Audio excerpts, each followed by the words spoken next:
Avez-vous déjà retrouvé au fond d'un tiroir un vieux sachet de graines de tomates ou de fleurs, périmé depuis 5 ans, en vous disant qu'il fallait tout jeter? Et si je vous disais que ces graines ne sont pas mortes, mais simplement plongées dans un sommeil très profond? Aujourd'hui, nous allons parler d'une méthode absolument fascinante pour Ojivit Stare Semena, c'est-à-dire redonner vie à vos vieilles graines. Je vous promets qu'à la fin de cette vidéo, vous ne jetterez plus jamais un seul vieux sachet de semences. Le secret réside dans un produit incroyablement bon marché et accessible à tous, l'acide succinique. Oubliez tout ce que vous pensiez savoir sur la durée de vie de vos graines. La vérité est souvent bien différente de ce qui est imprimé sur les emballages commerciaux. Préparez-vous à découvrir une astuce de jardinier professionnel qui va littéralement sauver votre potager et votre portefeuille. Dites-moi d'ailleurs en commentaire quelle est la graine la plus ancienne que vous ayez jamais essayé de planter. Pour bien comprendre la magie qui va s'opérer, il faut faire un petit bond en arrière et regarder ce qu'est exactement l'acide succinique. Historiquement, cette substance a été extraite pour la première fois de l'ambre, cette magnifique résine fossilisée, d'où son nom qui vient du latin succinum signifiant ambre. Pendant très longtemps, l'acide succinique a été utilisé principalement dans le domaine médical pour ses propriétés antioxydantes et stimulantes sur le métabolisme humain. Mais un jour, des chercheurs en agronomie et des botanistes curieux ont eu l'idée brillante de tester ses effets sur le règne végétal. Les résultats ont été si spectaculaires que l'acide succinique est rapidement devenu l'arme secrète des pépiniéristes et des agriculteurs professionnels dans les pays de l'Est. Ce n'est pas un engrais toxique ni un produit chimique dangereux. C'est un composé organique, naturel, présent dans tous les organismes vivants, qui intervient directement dans la production d'énergie au niveau cellulaire. Voilà pourquoi il est si redoutable pour réveiller des organismes endormis. Commençons par examiner le problème à la racine. Lorsque vous trouvez une vieille boîte métallique remplie de vieux sachets de graines dans le garage de vos grands-parents, votre premier réflexe est souvent le désespoir. Vous regardez la date de péremption, qui indique peut-être 2018, et vous vous dites que c'est fini. Mais laissez-moi tordre le cou à un mythe très tenace tout de suite. La date sur le sachet n'est pas une date de mort absolue. C'est simplement une garantie légale du vendeur sur le taux de germination maximale. Imaginez que chaque graine est comme un petit coffre-fort contenant une plante miniature en attente. Avec le temps, l'humidité s'évapore, la coque extérieure durcit considérablement et les réserves d'énergie interne s'épuisent lentement. La graine entre dans un état de coma profond pour se protéger. Elle n'a plus la force, à elle seule, de percer sa carapace et de relancer son métabolisme pour pousser. C'est exactement là qu'intervient notre besoin d'un choc énergétique externe, un véritable coup de fouet pour relancer la machine cellulaire qui s'est mise en pause prolongée. Alors, qu'est-ce que l'acide succinique fait de si spécial à l'intérieur de cette petite graine endormie?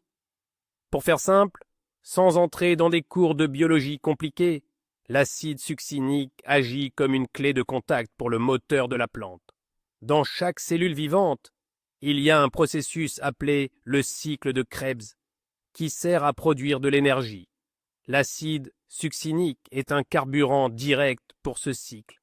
Quand vous trempez une vieille graine fatiguée dans cette solution, le produit pénètre à travers la coque et inonde l'embryon d'énergie pure. Ce n'est absolument pas un engrais, et c'est une distinction cruciale à faire. Un engrais donne de la nourriture, comme de l'azote ou du potassium. Mais une graine endormie n'a pas besoin de nourriture, elle a besoin d'un électrochoc pour recommencer à respirer. Imaginez une personne complètement épuisée. Avant de lui donner un grand repas copieux, il faut d'abord la réveiller avec une bonne tasse de café fort. L'acide succinique, c'est exactement ce café ultra puissant pour vos semences anciennes. Mais où trouver ce fameux produit miracle, et est-ce que ça va vous coûter une fortune? La réponse va vous ravir, c'est extrêmement abordable et facile à trouver. L'acide succinique se vend généralement sous 2 formes principales sur le marché. Vous pouvez le trouver en poudre pure dans les jardineries spécialisées ou, de manière encore plus surprenante, sous forme de petits comprimés dans de nombreuses pharmacies ou parapharmacies, au rayon des compléments alimentaires. C'est la même molécule chimique. Les comprimés sont souvent vendus par plaquettes de 10 ou 20 pour seulement quelques euros. C'est donc une solution économique incroyable. Pour vous donner un exemple parlant, avec une seule boîte à 3 euros, vous pouvez préparer des dizaines de litres de solutions stimulantes, de quoi sauver des milliers de vieilles graines. Faites juste attention, si vous l'achetez en pharmacie, de vérifier la composition au dos de la boîte. L'idéal est de prendre le produit le plus pur possible, sans vitamines ajoutées ou arômes artificiels qui pourraient perturber nos petites plantes convalescentes. Avant de jouer aux petits chimistes, la préparation de votre espace de travail est une étape fondamentale qu'il ne faut surtout pas négliger. Quand on travaille avec des graines qui sont déjà affaiblies par le temps, elles sont extrêmement vulnérables aux attaques extérieures, notamment aux champignons et aux bactéries. Vous devez donc travailler dans des conditions d'hygiène irréprochables. Prenez l'habitude de bien vous laver les mains avant de manipuler les graines. Ensuite, préparez des petits récipients pour le trempage. De simples petits verres ou des pots de yaourt en verre feront parfaitement l'affaire, mais à une condition stricte, ils doivent être parfaitement propres et stérilisés. Une excellente illustration de cette étape consiste à passer vos récipients à l'eau bouillante pendant quelques minutes, exactement comme on stériliserait des pots de confiture. Si vous mettez vos graines affaiblies dans un récipient mal lavé, les bactéries présentes vont se multiplier dans l'eau tiède et pourrir votre graine avant même qu'elle n'ait eu la chance de germer. Abordons maintenant un point d'une importance capitale, la qualité de l'eau que vous allez utiliser pour votre mélange. C'est ici que beaucoup de jardiniers débutants font une erreur fatale.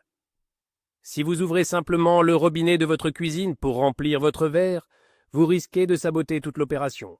L'eau du réseau public contient généralement du chlore ou des chloramines, qui sont conçus spécifiquement pour tuer les micro-organismes. Or, nous voulons favoriser la vie, pas la détruire. Le chlore va neutraliser une partie des effets de l'acide succinique et agresser l'embryon fragile de la graine. La solution est toute simple. Si vous n'avez que de l'eau du robinet, remplissez une carafe et laissez-la reposer à l'air libre, sans couvercle, pendant au moins 24 heures. Le chlore va s'évaporer naturellement. L'idéal absolu reste d'utiliser de l'eau de pluie propre à température ambiante, de l'eau filtrée ou même de l'eau en bouteille peu minéralisée. Le succès de la réanimation de vos graines dépend vraiment de la pureté de cet élément de base. Maintenant, passons à la fabrication de notre potion magique. Si vous avez acheté de l'acide succinique sous forme de comprimé, vous ne pouvez pas simplement jeter le cachet dans l'eau froide et attendre. Les comprimés sont très durs et se dissolvent mal à froid. Voici la technique infaillible. Prenez un comprimé, placez-le entre 2 cuillères à soupe en métal et pressez fort pour le réduire en une poudre extrêmement fine. Il ne doit rester aucun gros morceau. Ensuite, versez cette poudre au fond de votre récipient en verre. Ajoutez d'abord l'équivalent de 2 ou 3 cuillères à soupe d'eau chaude. Je dis bien chaude, mais pas bouillante, pour ne pas détruire les propriétés de la molécule. Mélangez vigoureusement jusqu'à ce que la poudre soit totalement transparente et invisible. C'est seulement après cette dissolution parfaite que vous pourrez ajouter le reste de votre eau à température ambiante pour atteindre le volume final souhaité. Cette étape garantit que le produit sera réparti de manière parfaitement homogène, évitant ainsi de brûler une graine avec un grumeau concentré. Parlons chiffres et dosages, car c'est une question qui revient sans cesse. Quelle quantité d'acide succinique faut-il vraiment utiliser pour ne pas risquer de faire une bêtise?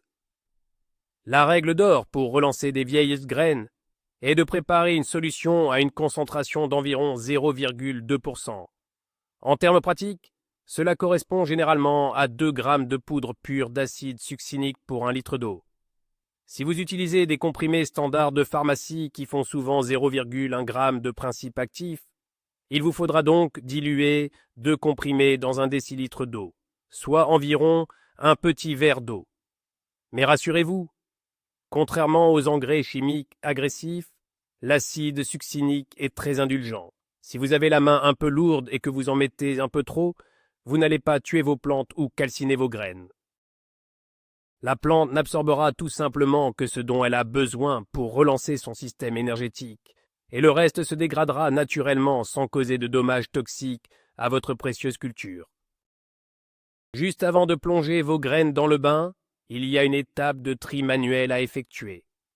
Étalez vos vieilles graines sur une feuille de papier blanc sous une bonne lumière. Observez-les attentivement. Éliminez impitoyablement toutes les graines qui sont manifestement cassées, noires de moisissure ou écrasées. Elles ne germeront jamais et risquent de contaminer l'eau. Ensuite, laissez-moi déconstruire un mythe extrêmement populaire sur Internet, le fameux test du verre d'eau. On lit partout que si on jette des graines dans l'eau et qu'elles flottent, c'est qu'elles sont mortes et vides. C'est faux, particulièrement pour les vieilles graines. Certaines semences, comme celles des poivrons, des courges ou des pastèques, ont des coques très sèches qui emprisonnent de l'air. Elles peuvent flotter pendant des heures, même si l'embryon à l'intérieur est parfaitement viable. Ne jetez donc jamais les graines qui flottent lors de la première heure de trempage. Laissez-leur le bénéfice du doute et attendez que la coque s'imprègne complètement du liquide. Nous voici au cœur du processus, le temps de trempage. Combien de temps faut-il laisser ces vieilles dames faire trempette dans notre solution stimulante? La réponse dépend fortement de la taille et de l'épaisseur de la graine. Pour des petites graines avec une peau relativement fine, comme les vieilles graines de tomates, de laitue ou de radis, un trempage de 12 à 14 heures est généralement suffisant. En revanche, pour des graines massives avec une véritable armure, comme les haricots, les pois, les fèves ou les vieilles graines de citrouille, il faudra allonger la durée entre 24 et un maximum de 48 heures. L'erreur absolue serait de les oublier dans le liquide pendant 3 ou 4 jours. Une graine a besoin d'oxygène pour vivre. Si elle reste submergée trop longtemps, elle va littéralement se noyer, fermenter et pourrir. Il faut donc être rigoureux. Mettez un réveil ou une alarme sur votre téléphone si nécessaire pour vous rappeler de sortir vos semences de leur bain revitalisant au moment opportun. Pendant ces heures de trempage, des choses merveilleuses se produisent à un niveau microscopique, et vous pourrez même observer des changements à l'œil nu. Au bout de quelques heures, si vous regardez bien, vous verrez que les graines changent d'aspect. Elles vont commencer à gonfler, parfois doubler de volume. Leurs petites coques flétries et ridées vont se lisser, se tendre, comme une éponge complètement desséchée que l'on plonge soudainement dans une bassine d'eau claire. L'eau de votre récipient peut aussi se teinter légèrement en brun ou en jaune, c'est tout à fait normal.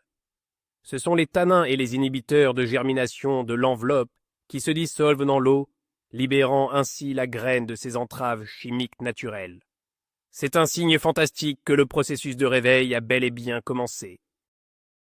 L'acide succinique est en train de forcer les portes des cellules, d'apporter l'énergie nécessaire pour que la petite racine prépare sa sortie imminente. C'est un véritable spectacle de la vie qui reprend ses droits devant vous. Le temps imparti est écoulé, il faut maintenant sortir nos patientes de l'eau. Mais attention, voici la consigne la plus importante de cette étape. Ne rincez surtout pas vos graines. Je le répète, ne les passez pas sous l'eau claire.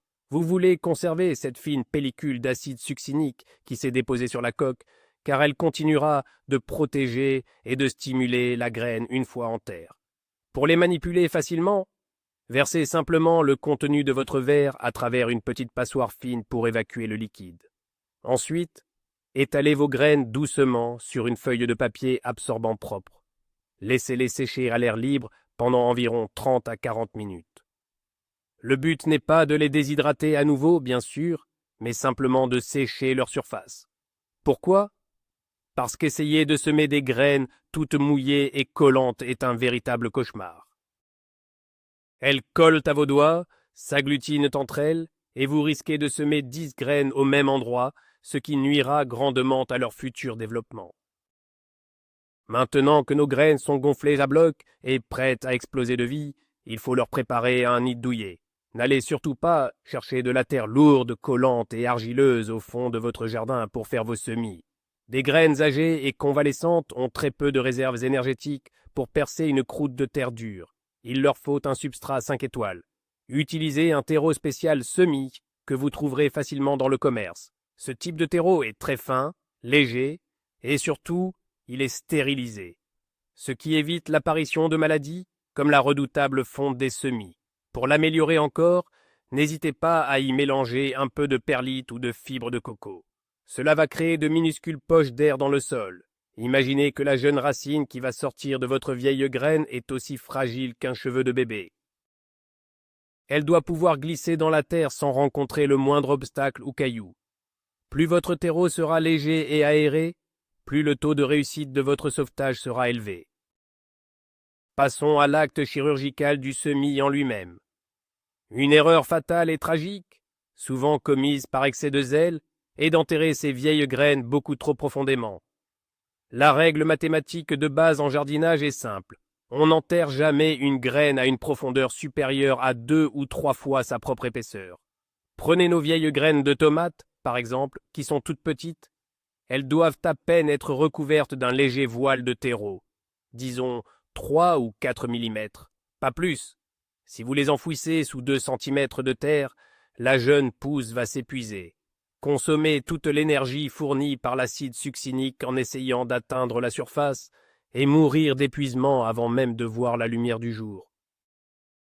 Tassez ensuite la surface avec une douceur extrême, simplement en pressant légèrement avec le plat de la main ou une petite planche en bois pour assurer un bon contact entre la graine réveillée et le terreau humide.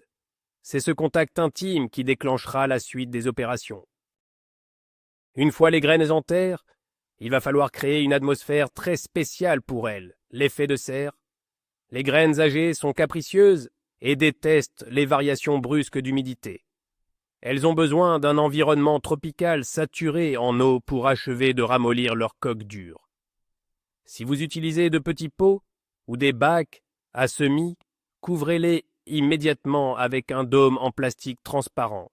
Si vous n'avez pas de dôme, un simple film plastique alimentaire tendu sur le dessus du pot, maintenu par un élastique, fera des merveilles. Vous venez de fabriquer un mini-incubateur de soins intensifs. Cependant, n'oubliez pas un détail crucial, la respiration. Percez quelques petits trous dans votre film plastique avec la pointe d'un couteau ou un cure-dent. Sans ces aérations, l'air va stagner, la condensation sera trop forte, et vos graines risquent de moisir sous l'effet de la chaleur stagnante. Cet équilibre subtil entre une forte humidité et une légère ventilation est le secret absolu des pépiniéristes professionnels. Parlons maintenant de l'arrosage de notre terreau de convalescence. Le danger ici est d'utiliser un arrosoir classique, même avec une pomme fine. Le jet d'eau risque de creuser des cratères dans votre terreau léger et d'exposer vos graines, voire de les noyer complètement au fond du pot. C'est l'effet de ravinement. Pour humidifier le dessus, utilisez exclusivement un petit vaporisateur manuel et vaporisez une brume légère d'eau pure à température ambiante. Mais la méthode de loin la plus professionnelle et la plus sûre est l'arrosage par le bas, aussi appelé la capillarité. Placez vos petits pots percés dans un grand bac étanche contenant environ 2 cm d'eau. Le terreau sec va agir comme une éponge et aspirer doucement l'eau vers le haut, jusqu'aux racines, sans jamais déranger la surface où dorment vos graines fraîchement ressuscitées. Retirez les pots du bac d'eau dès que la surface du terreau devient humide au toucher. C'est la garantie absolue de ne pas brusquer vos précieuses semences. L'eau et la terre ne font pas tout. La chaleur est le 3e pilier de notre résurrection. Les vieilles graines ont souvent le sang très froid et ont besoin d'un signal thermique fort pour comprendre que le printemps est arrivé. La température idéale pour déclencher la germination de la plupart des légumes d'été, comme les aubergines, les tomates ou les poivrons sauvés par l'acide succinique, se situe autour de 25 degrés Celsius en permanence. Ne laissez pas vos pots sur le rebord d'une fenêtre mal isolée où la température chute drastiquement la nuit. Si vous le pouvez, investissez dans un petit tapis chauffant pour semis. C'est un outil magique. Posez vos pots dessus, et la chaleur douce venant d'en bas va stimuler les racines incroyablement vite. Attention, à ce stade précis, avant même que la plante ne sorte de terre, la lumière directe du soleil brûlant n'est pas nécessaire et peut même être dangereuse en créant un effet four sous le plastique. Gardez-les au chaud, dans une pièce lumineuse, mais à l'abri des rayons solaires directs. Et puis, vient le jeu de la patience, probablement l'étape la plus dure psychologiquement pour le jardinier. Vous devez savoir une chose essentielle pour ne pas paniquer. Même boostées à l'acide succinique, des graines vieilles, de 6 ou 7 ans, mettront toujours un peu plus de temps à germer que des graines fraîches de l'année. C'est normal, leur métabolisme est comme un vieux moteur diesel. Il faut du temps pour qu'il chauffe. Là où une graine de courgette fraîche sortira en 3 jours, une vieille graine pourra en prendre 7 ou 8, voire 15 pour des poivrons tenaces. Vérifiez l'humidité tous les jours. Et soudain, le miracle se produit. Vous allez voir une minuscule boucle verte, pâle et fragile, qui repousse doucement les grains de terreau pour s'extraire vers la lumière. C'est le moment de victoire absolue. Vous avez littéralement vaincu le temps et ressuscité une plante qui était condamnée à la poubelle. À l'instant exact où vous voyez cette pousse, retirez immédiatement le film plastique pour éviter que la plante ne s'étiole et cherchez un endroit très lumineux. Mais l'histoire ne s'arrête pas à la sortie de terre, et c'est là toute la beauté du traitement à l'acide succinique. Ce petit bain miraculeux n'a pas seulement réveillé la graine, il a programmé la future plante pour être une véritable guerrière. Les études montrent que les plantes issues de graines traitées à l'acide succinique développent un système racinaire beaucoup plus dense et profond dès les premières semaines. Mais ce n'est pas tout. Cette molécule renforce le système immunitaire de la plante de manière spectaculaire. Votre plant de tomate ou de melon sera nettement plus résistant au stress thermique, aux épisodes de sécheresse estivale, et se défendra bien mieux contre les maladies cryptogamiques qui ravagent souvent les potagers. En sauvant vos vieilles graines avec ce simple comprimé à quelques centimes, vous ne vous contentez pas de faire des économies.